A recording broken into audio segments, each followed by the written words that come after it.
Halo, shalom teman-teman, apa kabar? Sudah baca Injil hari ini? Injil hari ini kembali kita diajak ke dalam pertobatan, untuk masuk dalam pertobatan dalam rangka menyambut Yesus Kristus yang akan lahir pada hari Natal nanti, melalui suatu perumpamaan yang mungkin sudah sering kita dengar sehari-hari, yaitu tentang seekor domba yang hilang. Tadinya domba ini sedang bersama dengan kawanan domba lainnya, mereka ada 100 ekor, kemudian satu domba ini terpisah, dia hilang, tersesat, sehingga gembalanya memutuskan untuk mencari satu ekor yang hilang ini dan meninggalkan 99 ekor lainnya, sampai ketika satu ekor domba yang hilang itu ketemu, mereka kembali bersama-sama berkumpul dengan 99 ekor lainnya.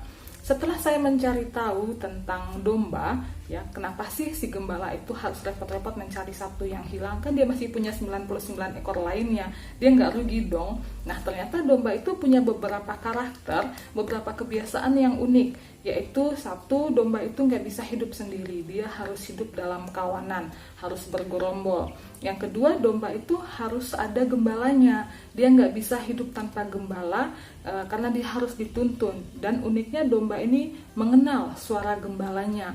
Yang ketiga, domba itu kalau badannya besar, kalau bulunya berat, dan karena ada gembala, pasti bulu-bulunya lebat ya, pasti domba itu gemuk gitu. Dan kalau dia jatuh, dia masuk ke dalam lubang misalnya, atau dia nyangkut di semak-semak, dia membutuhkan pertolongan. Dalam hal ini adalah dari gembalanya untuk membantu dia bangkit kembali, untuk berdiri kembali, untuk keluar dari kesulitan itu ya, dari dalam lubang ataupun dari semak-semak yang membuat dia tersangkut itu, lalu supaya dia bisa berjalan lagi gitu. Jadi itulah yang menyebabkan si gembala itu pergi mencari satu ekor lagi itu. Bukan karena jumlahnya, bukan karena dia masih punya 99 ekor lainnya, tetapi gembala ini memikirkan nyawa domba yang satu itu. Berharganya domba yang satu itu sama seperti 99 ekor lainnya. Kalau gembala itu tidak mencarinya, satu ekor domba ini mungkin saja mati, karena dia sudah tidak hidup bersama kawanannya, dia tidak punya gembala, lalu kalau dia masuk ke dalam lubang, siapa yang menolongnya? Nah, gembala memikirkan itu. Dia memikirkan semuanya itu, bahkan dia kembali kepada kawanan yang 99 ekor itu, ketika satu ekor itu ketemu, sudah ditemukan, baru kembali. Aku membayangkan ketika proses pencarian itu ya, si gembala itu mungkin sudah bertemu dombanya, lalu dombanya itu perlu dibujuk rayu untuk pulang. Kemudian dalam perjalanan pulang mungkin domba itu melihat ada sungai yang indah, ada air terjun, ada rumput-rumput yang segar hijau dan membuat dia mau mampir lagi, dan gembala ini harus menunggunya lagi sebelum akhirnya berhasil memenangkannya dan membawanya pulang ke dalam 99 ekor lainnya. Nah, teman-teman, dalam konteks kehidupan kita saat ini, kita sebagai orang muda sering juga berlaku atau bersikap seperti satu ekor yang hilang itu, satu ekor domba yang hilang itu. Kita juga sering memisahkan diri dari gereja, dari Tuhan, dari lingkungan kita, dari komunitas yang membawa kita semakin dekat dengan Allah. Alasannya bermacam-macam. Mungkin kita merasa sibuk, pekerjaan kita banyak, kita nggak punya waktu, keluarga kita atau pekerjaan kita masih mau kita utamakan dulu misalnya. Atau mungkin karena kita muda, kita merasa kita mau mengeksplor dulu supaya nggak menyesal nantinya kalau sudah tua kita nggak tahu banyak, karena waktu mudanya kita sibuk di pelayanan, nggak mengeksplor diri, nggak mengeksplor dunia, yang menyebabkan kita akhirnya hilang, kita akhirnya tersesat.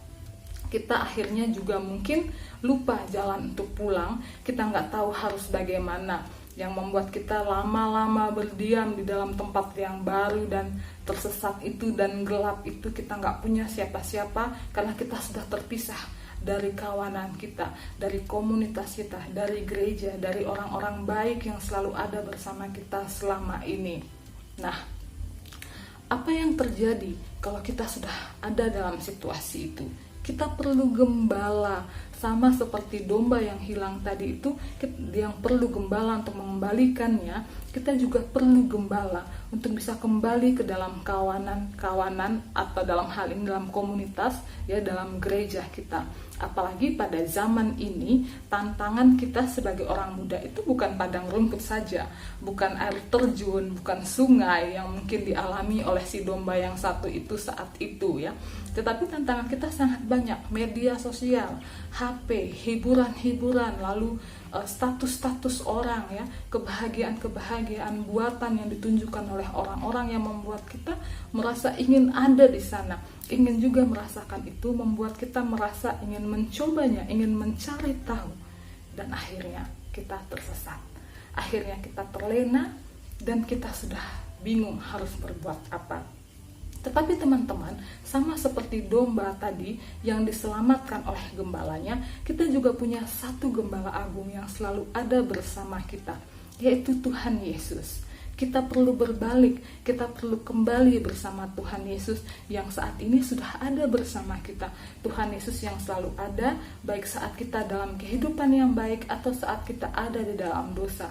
Kita perlu berbalik, kita perlu jalan bersama Yesus untuk kembali. Maka hari ini saya mau mengajak teman-teman semua untuk yuk kita tinggalkan kebiasaan-kebiasaan buruk kita, kebiasaan-kebiasaan yang selama ini membuat kita tersesat, yang membuat kita terpisah dari gereja, yang membuat kita terpisah dari jalan yang benar, jalan baik yang Allah berikan kepada kita. Saya mau mengajak teman-teman pada hari ini untuk coba melepaskan satu kebiasaan buruknya, mencoba untuk melepaskan satu adiksinya mungkin, untuk bisa pelan-pelan berjalan kembali ke dalam Allah, ya, ke dalam jalan Allah, berjalan kembali masuk ke dalam gereja, ke dalam komunitas, untuk bisa hidup benar, untuk bisa hidup baik, untuk bisa hidup bersama Allah. Karena tenang saja, ketika teman-teman berusaha melakukan itu, meninggalkan satu kebiasaan buruk teman-teman itu, sama seperti si domba yang terus didampingi oleh gembala sampai dia ditemukan, Tuhan Yesus juga selalu ada bersama kita, ada bersama teman-teman saat teman-teman mencoba dan mencari jalan untuk kembali ke jalan yang benar. Selamat beristirahat, Tuhan Yesus memberkati kita.